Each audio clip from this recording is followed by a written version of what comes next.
कभी एक ऐसा वक्त था जब दुनिया की 1/4 दौलत सिर्फ एक ही देश के पास थी। एक ऐसा देश जिसकी कला का कोई मुकाबला नहीं था और जिसकी जमीन सचमुच सोना उगलती थी। और इसीलिए उसे सोने की चिड़िया कहते थे। ये सिर्फ कोई कहावत नहीं थी, ये उस दौर की एक आर्थिक हकीकत थी। अब जरा इन आंकड़ों पर गौर कीजिए। 18वीं सदी में दुनिया की पूरी अर्थव्यवस्था का 25% हिस्सा अकेले भारत का था। तो फिर सवाल ये उठता है कि इतना मजबूत, इतना अमीर देश, जिसे बड़ी बड़ी सेनाएं तक नहीं जीत पाईं, उसे मुट्ठी भर व्यापारियों की एक कंपनी ने आखिर अपना गुलाम बना कैसे लिया? इस कहानी की शुरुआत होती है ईस्ट इंडिया कंपनी के आने से। कहने को तो वो जहाज़ों में मसाले और कपड़ा भरने आए थे, लेकिन उनकी असली नज़र भारत की तिजोरियों पर थी। वो व्यापारी के भेष में असल में शिकारी थे। और भारत के गुलामी की कहानी किसी बड़ी जंग से शुरू नहीं होती। नहीं, इसकी नींव एक धोखे पर रखी गई थी। एक ऐसी गद्दारी जिसने इतिहास का रुख हमेशा हमेशा के लिए बदल कर रख दिया। तारीख थी 23 जून 1757। जगह प्लासी मैदान। एक तरफ थे नवाब सिराजुद्दौला अपनी 50,000 की विशाल सेना के साथ, और दूसरी तरफ रॉबर्ट क्लाइव के सिर्फ 3,000 सिपाही। कोई मुकाबला ही नहीं था, है ना? लेकिन क्लाइव जानता था कि ये जंग तलवार से नहीं, साजिश से जीती जाएगी। उसने नवाब के ही सेनापति मीर जाफर को बंगाल का नवाब बनाने का लालच दिया, और बस जंग के मैदान में मीर जाफर और उसकी सेना चुपचाप तमाशा देखती रही। नवाब हार गए और उन्हें पकड़कर मार दिया गया। जीत के बाद क्लाइव जब बंगाल के शाही खजाने में घुसा तो उसकी आंखें फटी की फटी रह गईं। उसने खुद लिखा है, मैं सोने और जवाहरात से भरी तिजोरियों के बीच से गुजरा। बस यहीं से भारत की उस महालूट की शुरुआत हुई जो अगले 200 सालों तक चलने वाली थी। सत्ता हाथ में आते ही कंपनी का असली चेहरा सामने आ गया। अब उनका मकसद सिर्फ व्यापार करना नहीं था, बल्कि पूरे के पूरे देश को निचोड़ना था। और यहां से कहानी में एक बहुत बड़ा मोड़ आया।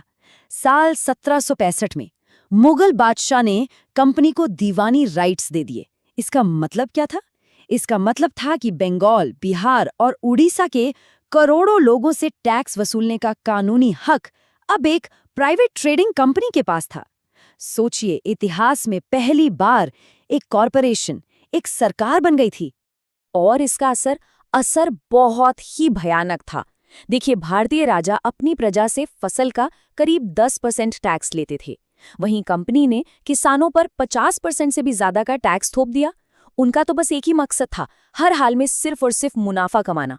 दौलत का बहाव अब पूरी तरह एक तरफा हो चुका था।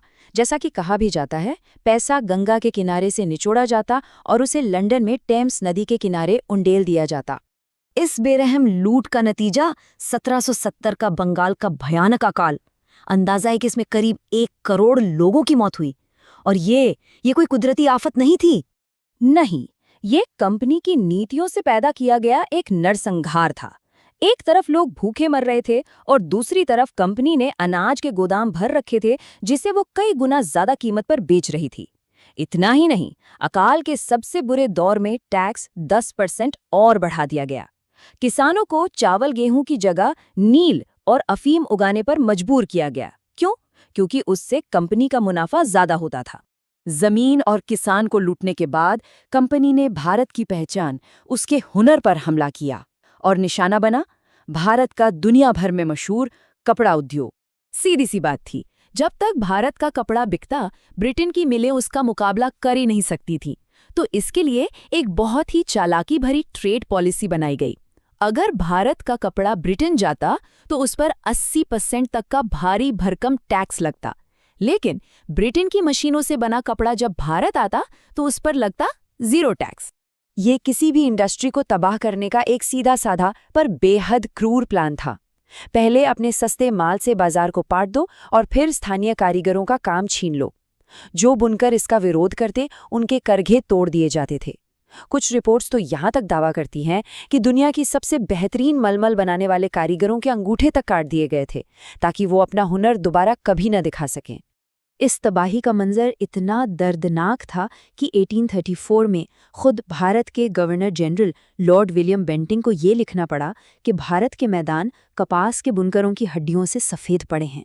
जब जुल्म और शोषण ने अपनी सारी हदें पार कर दी तो 100 सालों से दबी हुई चिंगारी भड़क उठी।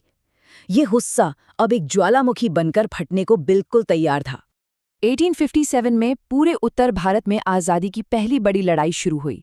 इस विद्रोह को बेरहमी से कुचल तो दिया गया, लेकिन इसके बाद कंपनी का राज खत्म हो गया और भारत सीधे ब्रिटेन की महारानी के अधीन आ गया। पर दमन का तरीका नहीं बदला, जो 1919 के जलियांवाला बाग नरसंहार जैसी घटनाओं में साफ दिखा। और आखिरकार 1947 में जब आज़ादी मिली भी, तो उसके साथ बंटवारे का एक कभी न भरने वाला जख्म भी मिला। 1857 के विद्रोह को कुचलने के लिए जो क्रूरता अपनाई गई थी, उसे अंग्रेजों ने खुद द डेविल्स विंड यानी शैतान की हवा का नाम दिया। क्रांतिकारियों को तोप के मुंह से बांधकर उड़ा दिया जाता था। ये सिर्फ एक सजा नहीं थी, ये पूरे देश में दहशत फैलाने का एक सोचा समझा तरीका था। और यही सोच जलियांवाला बाग में भी दिखाई दी। हजारों निहत्थे लोगों पर गोलियां चलवाने के बाद जनरल डायर ने बड़ी बेशर्मी से कहा, मैं वहां पूरे भारत में आतंक फैलाना चाहता था। ये शब्द औपनिवेशिक मानसिकता का शायद सबसे बड़ा और घिनौना सबूत है। तो इस पूरे दौर की इन 200 सालों की कीमत क्या थी? एक अनुमान के मुताबिक 200 सालों में भारत से करीब $45 ट्रिलियन के बराबर की दौलत लूटकर ब्रिटेन ले जाई गई। $45 ट्रिलियन!